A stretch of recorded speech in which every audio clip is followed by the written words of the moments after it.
Thank you for your report.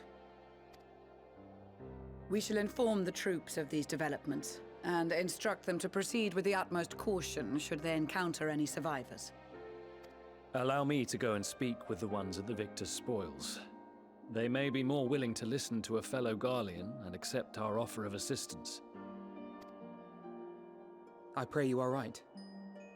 And though I am loath to burden you any further, should there be an appropriate occasion to speak of Licinia and her sister, please do so.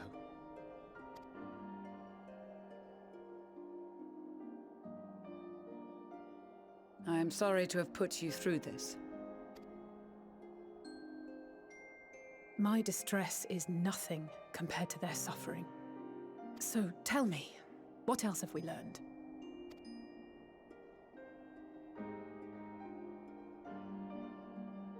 As you may have already heard, we have succeeded in curing the members of the Populares, Maxima identified. They have provided us with some intriguing insights into the current state of Garlemald.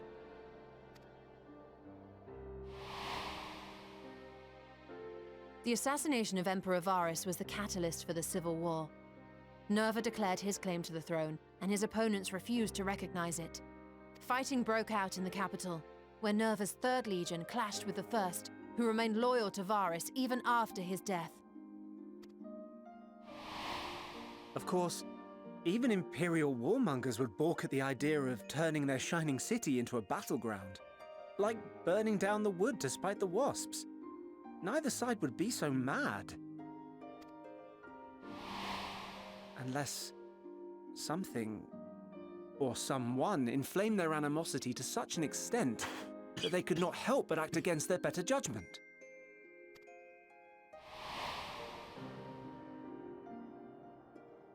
It brings to mind events at the Gimlet Dark, does it not? The Emperor's sudden withdrawal from the front lines, specifically. Nerva and his father, Titus, Varus's then political rival, took advantage of rumors that Crown Prince Zenos had been possessed by a demon. Elidibus, what better way to disparage your enemies than with the truth, or a close enough approximation? Indeed. But before their accusations could be substantiated, many of Titus's followers were silenced.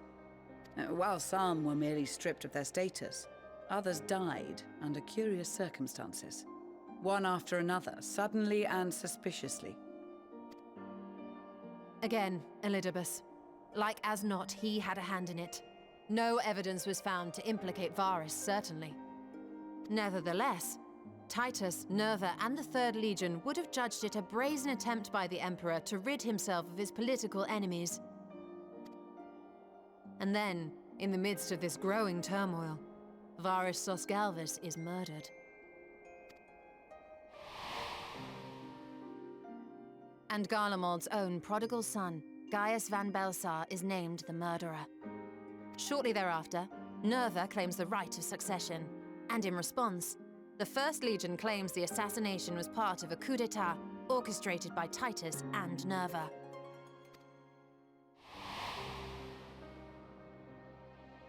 So no one is at fault, and everyone else is to blame. I should add that both parties received substantial financial backing, presumably to provide them with the means and encouragement to pursue a swift victory. And that these contributions came from the self-same benefactor. I'd heard House Brutus had been filling the Third Legion's coffers, but the First as well. It would seem so. Though the Populares determined that the First Legion received funds from a variety of organizations, all had connections to House Brutus. So Fandaniel, in the guise of Asahi, was playing both sides against each other the entire time. The information we gained from my friends does not end there. One night, shortly after fighting broke out, the capital was shaken by an immense tremor. From that point onward, they have no memories, no recollection of any events, including our clash on the Magna Glaciers. But when asked about the Imperial Palace and its bizarre transformation, they somehow recall Emperor Varus giving them orders in their dreams. May the Tower of Babel stand as testament to the glory of Garlemald. This sounds awfully familiar. We have something to show you all. Tempered. Varus turns to a primal. A catalyst for one. Varus spoke to them through this radio. Perhaps it was a recording, but if not, that would be inexplicable.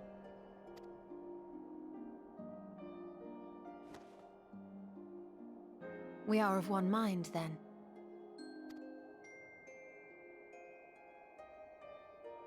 The ether that permeates the ore used in this device is almost identical to that of the talismans. I see it.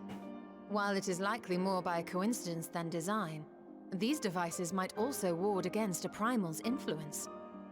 A picture is beginning to form. If the tremor felt throughout Garlemald was a wave of ether emitted by a primal, then while those within range would have been tempered, those huddled around a radio desperate for news concerning the Civil War would have been spared. No wonder Licinia kept it close. My friends, I must speak with you. A young man was caught trying to steal our supplies. He is a soldier of the Iron Men, we think, but one who has not been made thrall. Thankfully, Magni restrained him before blood was spilled. The stranger is outside, if you wish to ask him questions. I think we do.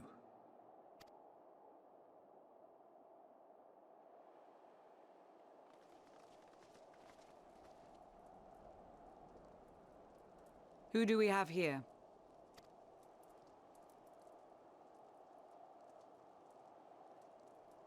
Garleans? Traitors to your homeland! Have you no shame?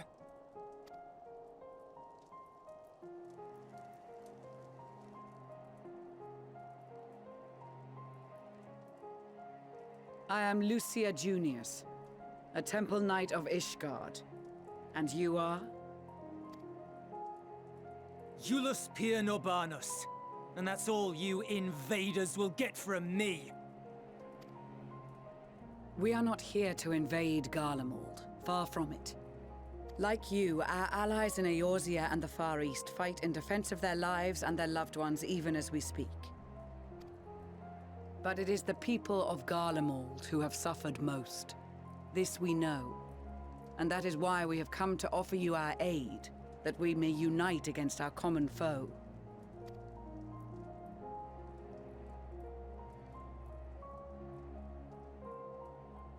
Whether you believe me or not, those are the facts.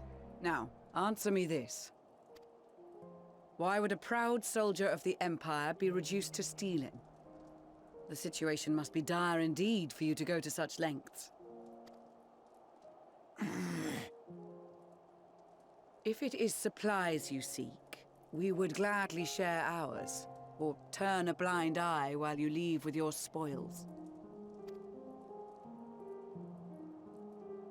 I will not negotiate.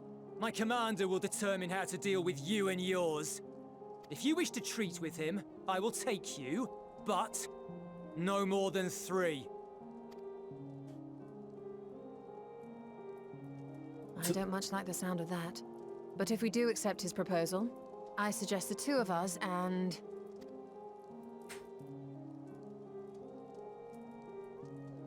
Please allow me and Alize to act as envoys. May I ask why? We have seen with our own eyes the hardships the Garleans face. How their futures and lives hang in the balance. It's not the warmest invitation, but it's an opportunity to prove our intentions true. Maybe not a chance to make things right, but a chance to make them better.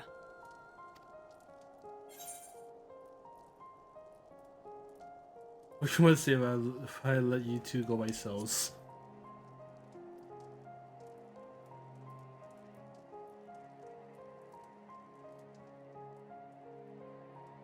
I can see that persuading you otherwise is a lost cause, but you will proceed with the utmost care.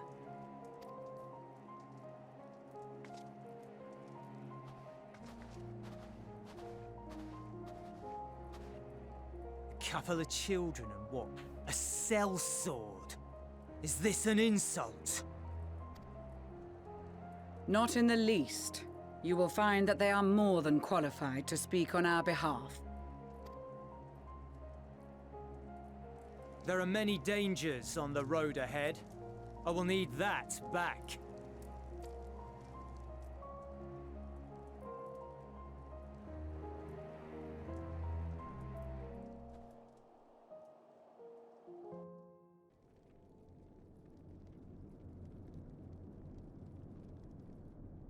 These are their chosen representatives. Very well. Let us hear what they have to say. Yes, sir.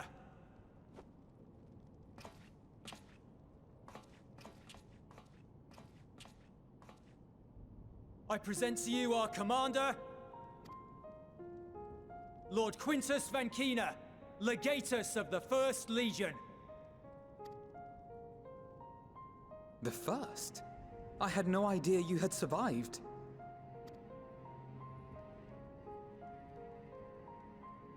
We lost our emperor, our city, more than half our troops. For my wounds, I may never take the field again. But we survived, aye. In a manner much to your liking, I dare say. We have no intention of adding to your misfortunes, nor do we bear you any ill will. Spare me. Though you children may speak in earnest, overtures of peace ever ring hollow in my ears. So long as man stands to profit from his neighbor's suffering, war is inevitable. Driven from our ancestral homeland into this blasted waste. Yet still you yearned to rob us of our paltry scraps. 'Twas only with Magitech that you learned to keep your distance. Though we knew it was only a matter of time before you regrouped and returned. Conquest and empire were our only defenses. Emperors Solus and Varys understood this, and through their campaigns saw us grow and prosper. Much blood has been spilled in Garlemald's name, aye. But if it is a choice between yours and mine, then it is hardly a choice at all. I do not deny that a great many conflicts throughout history were driven by the desire or necessity to gain by another's loss. That is not why we are here. Nor have we come to petition your aid in the war with the Telophoroi, grave though that threat may be. Our purpose is simply this. We wish to help you. Let us help you. If there is aught that can be done to ease your plight, we would be glad to do it. Perhaps you would.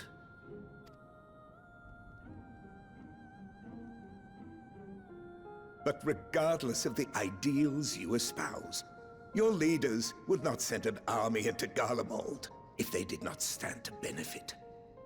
If we accept their aid, they will expect their efforts to be rewarded once the Telophoroi are no longer a threat. And after compensation and concessions, the great empire would be brought to heel. Her enemies rejoice at her downfall. Our third eye, a mark of shame. We won't stand idly by and let your people be humiliated. And we're not alone in that. We only want to make a difference, to make this world of ours better. Surely you can understand that. What I'm trying to say is, there are so many people who just don't care about making you suffer. And maybe that's almost insulting after all the suffering you feel the world has subjected your people to, but believe it or not, that's the truth. And now we're here, and all we're asking is for you to tell us what you want, what you hope for. So much blood has been shed, so much lost. All because of this endless war. Who wouldn't want to end it? Can we not work together to face our problems as one?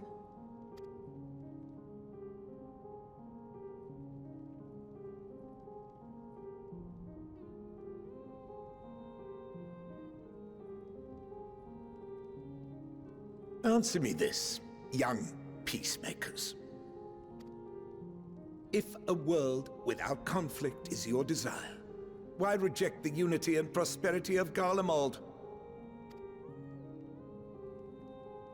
Is it because we do not share your faith? That we do not share your heritage? That our ideals and virtues differ? That we cherish and hold in the highest that which you do not? The forced enslavement is probably one thing. Disparity is the root of discord, and peace built on compromise is flawed and fleeting. Happiness for one and all is a dream, and the reality is that to the victor go the spoils. That is why we Garleans will never submit nor surrender. For freedom and for pride, we will remain true to ourselves until the bitter end. That is my hope.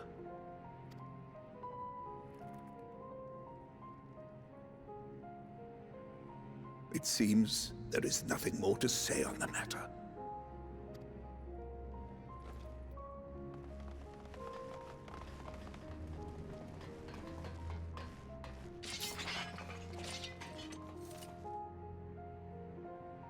You will remain here while I decide what is to be done with you.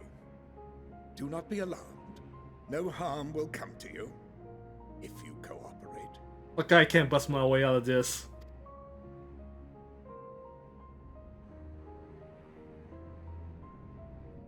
We will not resist. However, as your guests, I ask that we be allowed to speak with the other members of your group.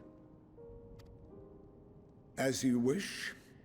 I had no intention of locking you up, as by dawn you would be frozen stiff and you're no good to me dead. You are free to move about the encampment, but there is one condition. Collar them.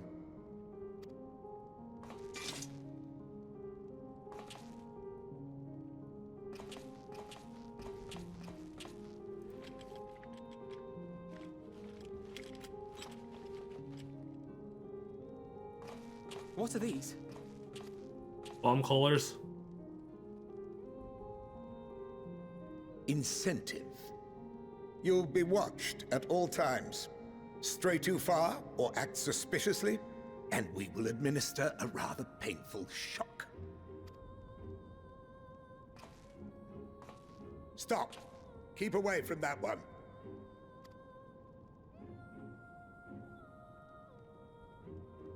The champion of Eorzea is not so easily cowed.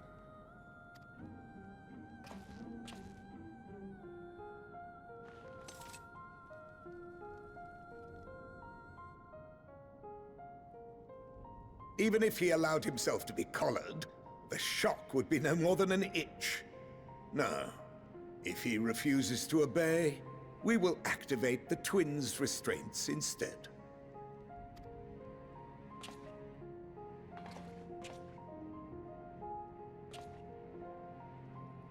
You needn't worry about us.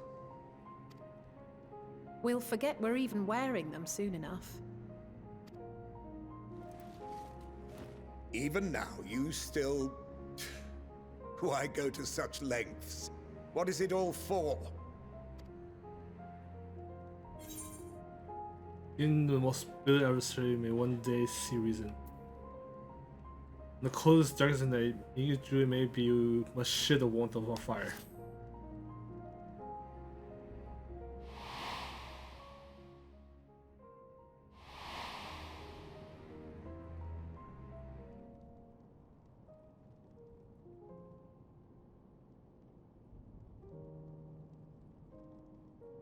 You are a curious one. A far cry from the merciless barbarian others paint you to be. You will be their warden. Take them away. Yes, sir.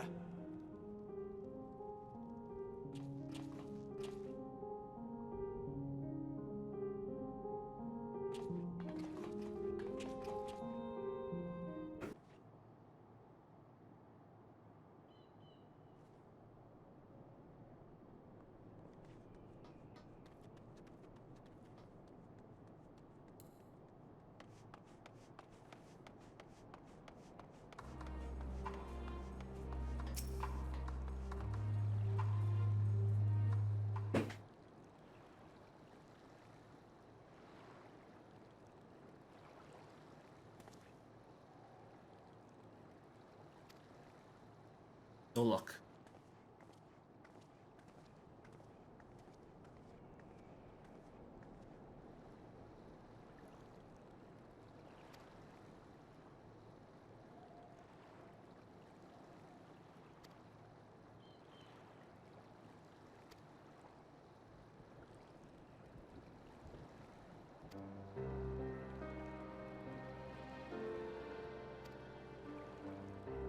Stuff these orders.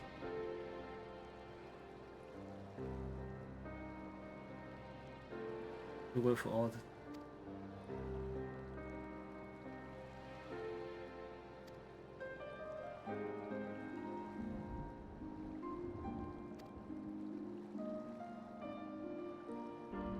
You probably use my chance.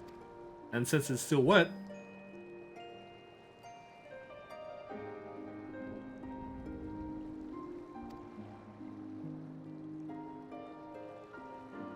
it wasn't this brackish block.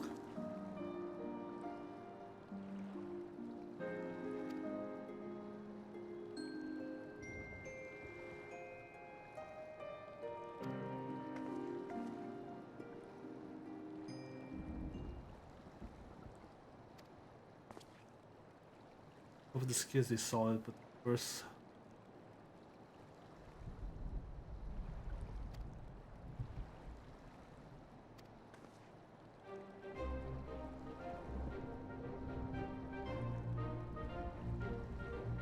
Master for fire should detect.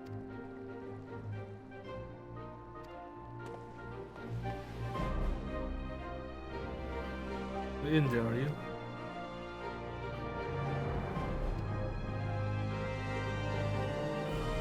Aiming for frozen lake. Shallow pond in the park. I will wait to warm myself up after.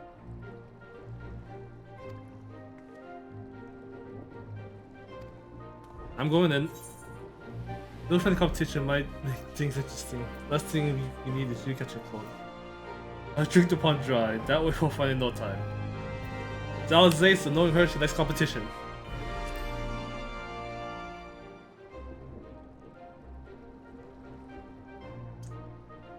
Both smell quite expensive.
Chief is slower than you think.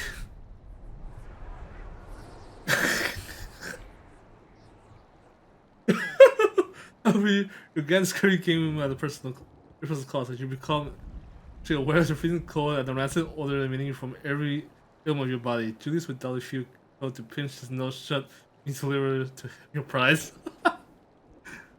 It's great.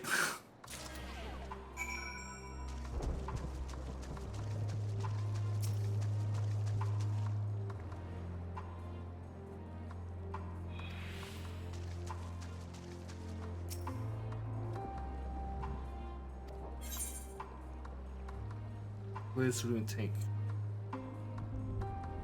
Uncovering hidden treasures is adventurer's bread and butter, but one is not normally required to go elbow deep in cold waters, ice cold stagnant pond water to retrieve it. Nonetheless, many would choose that over mowing down hundreds of slaving beasts to solve annoying puzzles.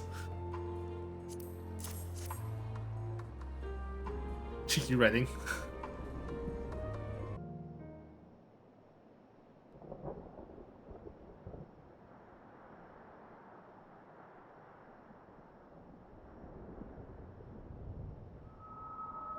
Finally escaped the watchful gaze of your keepers, have we? Don't react. You'll only draw attention to yourself. Just carry on as you are and listen. After you left with the Garlean lad, Lucia bade a few of us scouts follow you at a discreet distance. We observed you being led into the station, but decided against venturing inside. When you emerged sometime later, and we saw that the twins were sporting Magitech collars, it was clear what had taken place. Now, as quietly as you can, tell me everything.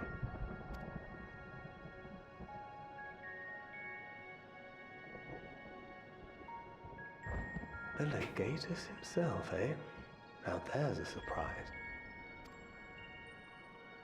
This is also the first I've heard of a plan to join forces with the 10th and storm the Tower of Babel. An interesting development, and perhaps the opportunity we've been waiting for. Our comrades back at the camp also received some rather promising news, but it's still too early to get our hopes up. For now, keeping yourselves out of harm's way comes before all else. Whatever demands the Garleans make, indulge them. With luck, this will all be over soon. Until then.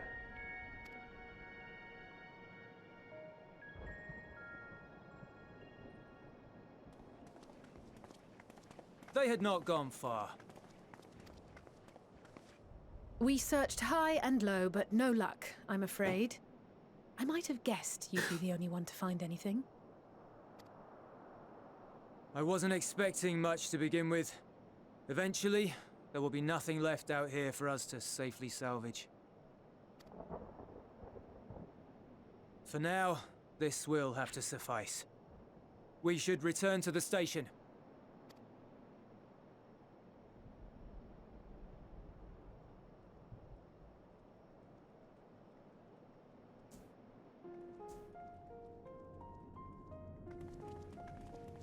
Ah, there you are.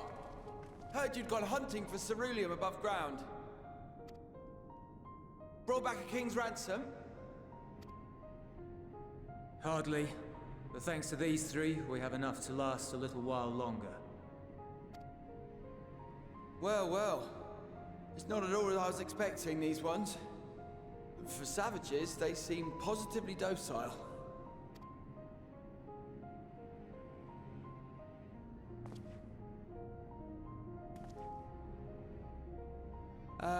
It's a poor attempt at humor. In all honesty, I'm grateful for your efforts. But even with another night of warmth, there are those among us who may not live to see the morrow.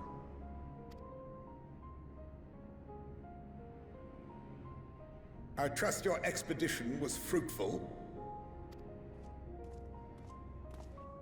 Lord Quintus!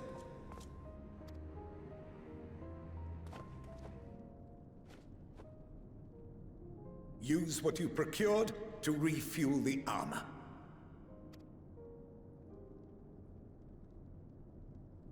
But, sir, what about the heaters for the camp?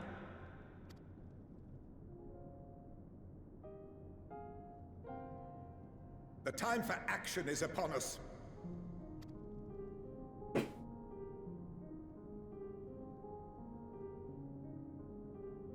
My men and I have matters to discuss. In the meantime, you are to wait here. Do not forget, you are being watched. This guy be lying.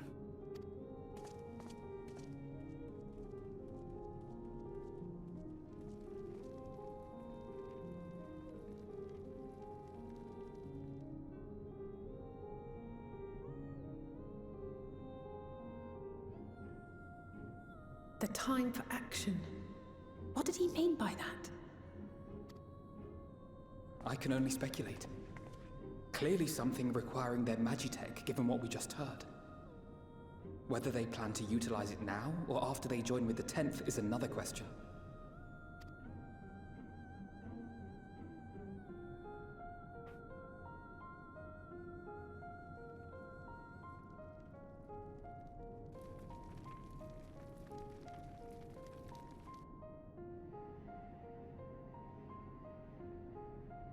Will they ever escape this cult? Return to and reclaim the idyllic spaces of which Eula spoke?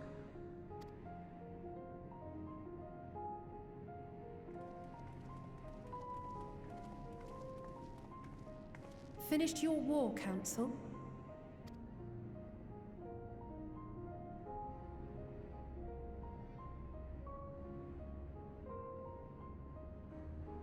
Alphino and Alizé are to stay here as our prisoners. They will be released once your comrades have relinquished their supplies and withdrawn from Garlean soil. Until our terms are met, they will be detained at a separate location.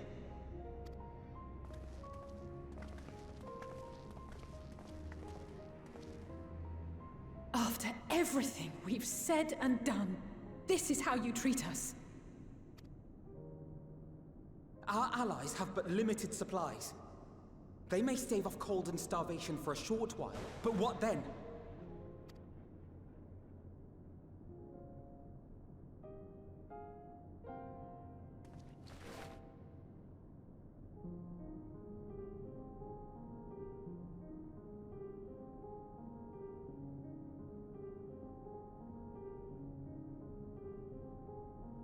For now, keeping yourselves out of harm's way comes before all else. Whatever demands the Garleans make, indulge them.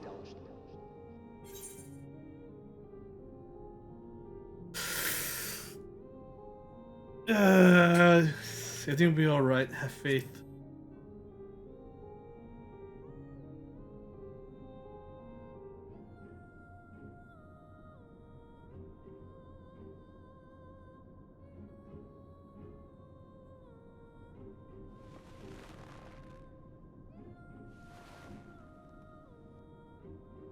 Get them out of here.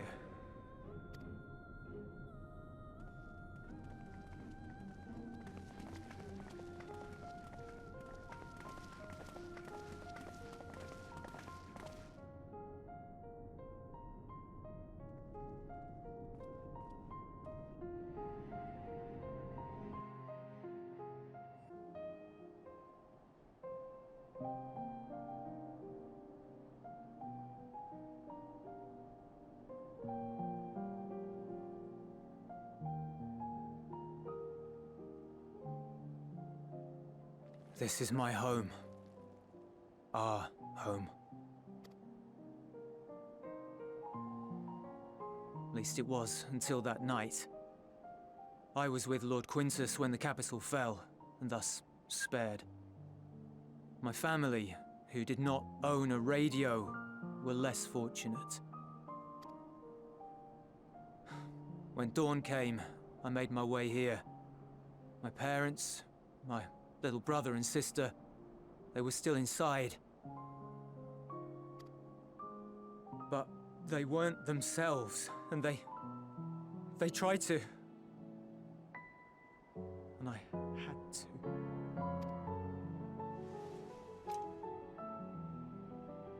I'd promised to take them away from the capital that very morning, to somewhere safe, to hide until the fighting stopped. I promised.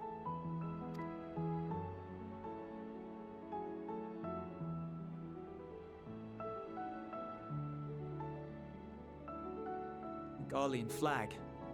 bears a chain. The bonds between our countrymen. A red link at its center. The blood of the fallen. Our loved ones who lived and died for Garlemald.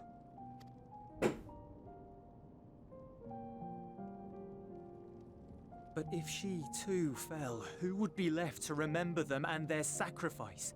What enduring proof would there be that they were ever here?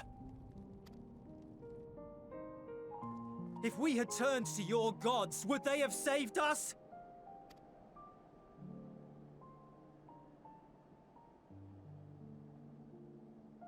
I'm sorry, forget I spoke. We should go.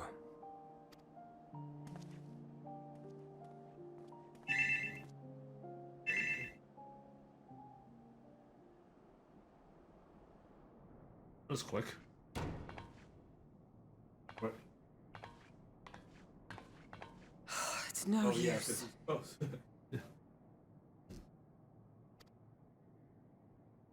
Believe me, I do not enjoy being here any more than you. But he wanted us to play along, so that is what we will do.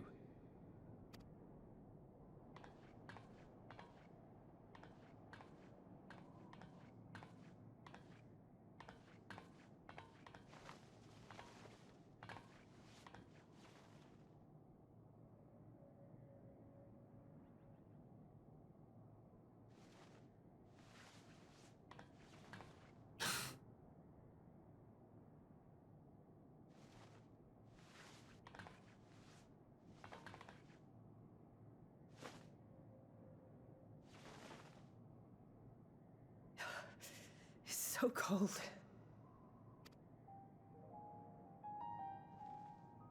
Painfully so.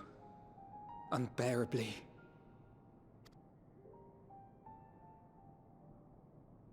I've been thinking about what Quintus said. About why no one would accept Garlean rule. Irreconcilable differences. When coexistence isn't an option, only conquest remains. Varys at Gimlet said much the same. Only by uniting the world beneath a single standard would we rid ourselves of the Ascians. United as one people, one race cleansed of imperfections. A cold and unforgiving vision. And when we fail to live up to their standards, what place is there for us in their world? But the truly sad, truly frustrating thing is how damnably similar it all is to the lofty ideals of Father and the Forum. Non-intervention. Always non-intervention. Protect our knowledge and our people, and to hells with the rest of you. And yet, I can see how it happened. Varys and Father looked to their elders for guidance and took their virtues as their own. But for this world was of their making. In who else could they place their trust? All of us lost in a sea of chaos. Searching desperately for purpose and meaning. But it shouldn't just be an extension of another's. It has to be ours. It has to be. We all have a stake in this world. No one should be silenced. I won't deny that we lack the experience of people such as Father or Quintus. Perhaps they've come to see the world as a series of problems, and the most efficient way of solving them, to reduce everything to fundamental forms. A stone is a stone, a cloud, a flower, no more than that. Simple descriptions that strip the subject of distinguishing characteristics. A man is a man, divided according to race, creed, or allegiance, and to some, defined by such associations. Is that what you think? In my misbegotten youth. But what I believed wisdom was no more than aggressive ignorance. I've since learned to look beyond the banners and the politics. To see people as individuals with their own hopes and dreams. As for my dream of building a better world, well, every day I'm reminded that it is far more complex than I had ever imagined. But it only spurs me onward, to find the wisdom and the strength to see it through to the very end.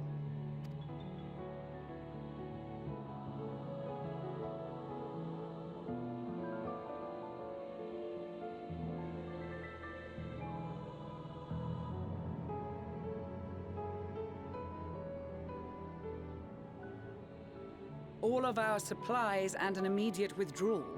These are your conditions? Demands. And you forgot about the airship. Once again, you will leave one behind. It will be used to return the prisoners. Their collars will be removed prior to the exchange.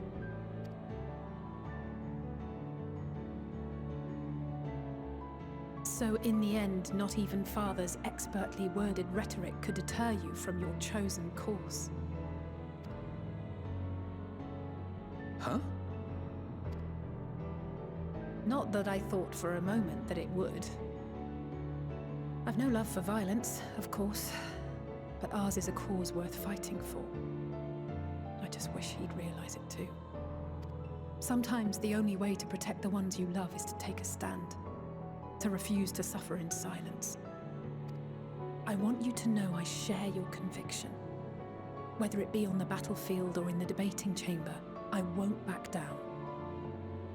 I guess what I'm saying is...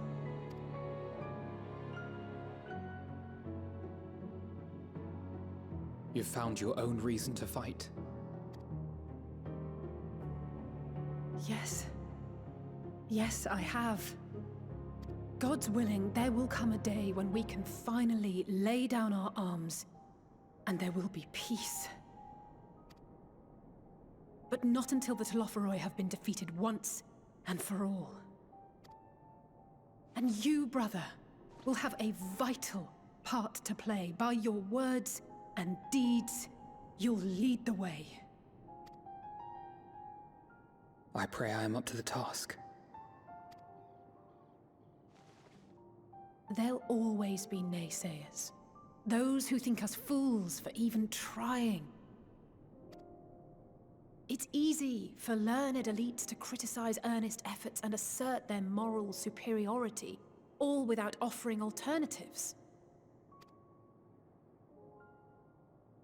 Not that their sophistry has ever wounded you. So stubborn and strong. Stronger than you even know. Don't ever change, you hear me? If you stumble, I'll be there to catch you. Or give you a thick ear. Maybe both, for good measure.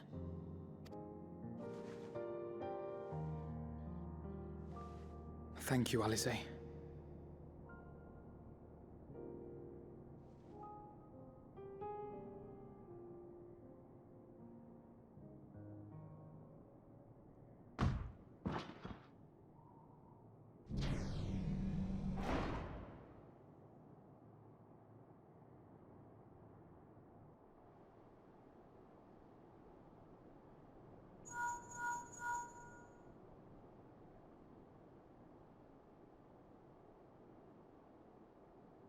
The scouts have secured Alize and Alphino. Their collars were removed without complication as well. They report no casualties, not for their party nor the guards, who will wake from their premature slumber in due course.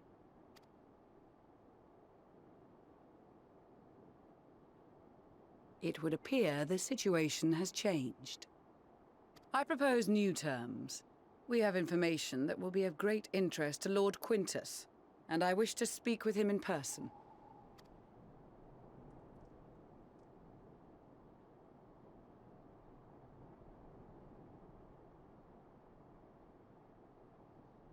No.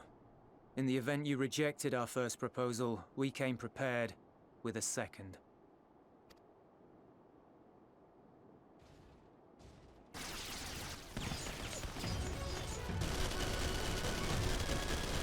Ambush!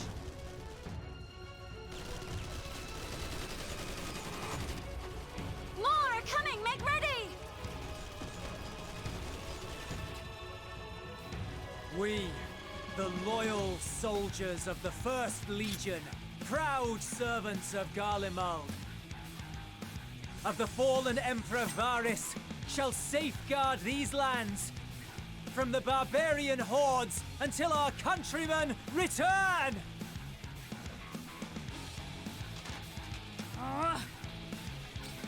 Stop! Both of you!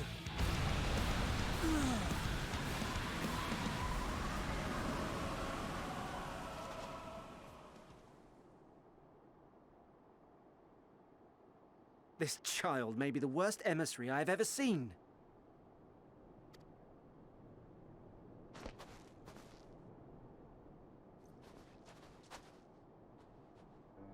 We received an urgent communication from the Grand Company of Eorzea.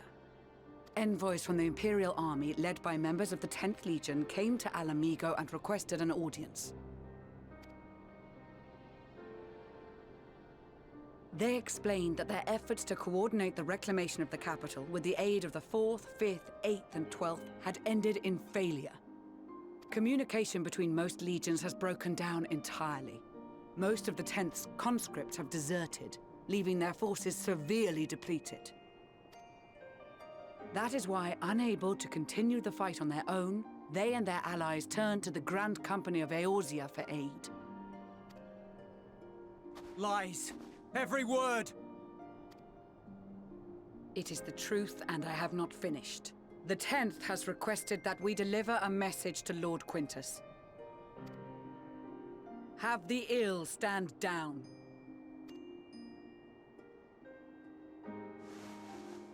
You have been listening, my lord? What are your orders?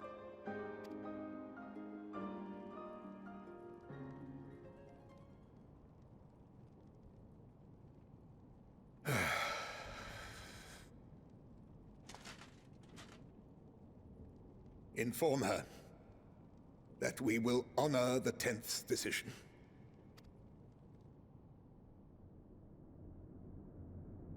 Bereft of hope, and now dignity.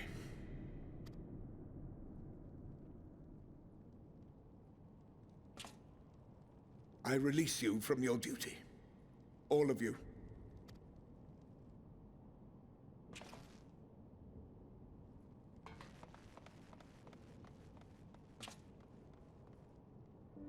I take solace, your radiance, in the knowledge you are not here to witness our debasement. 'Twas a grand, glorious dream we shared. Of a world united, of peace and prosperity.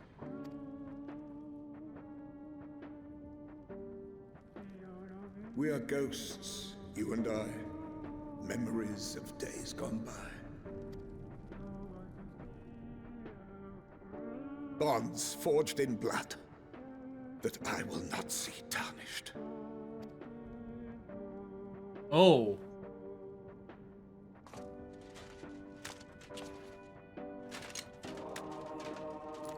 Well.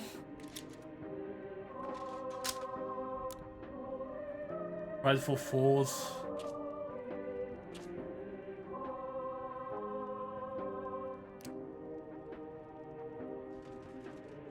Oof, under the chin too.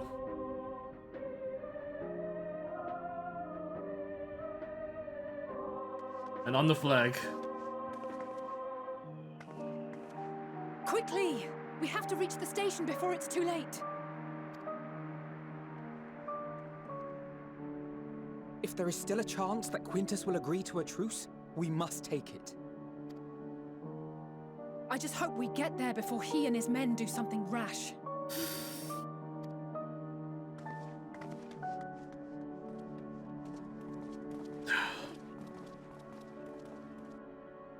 Oh. Nothing rash indeed.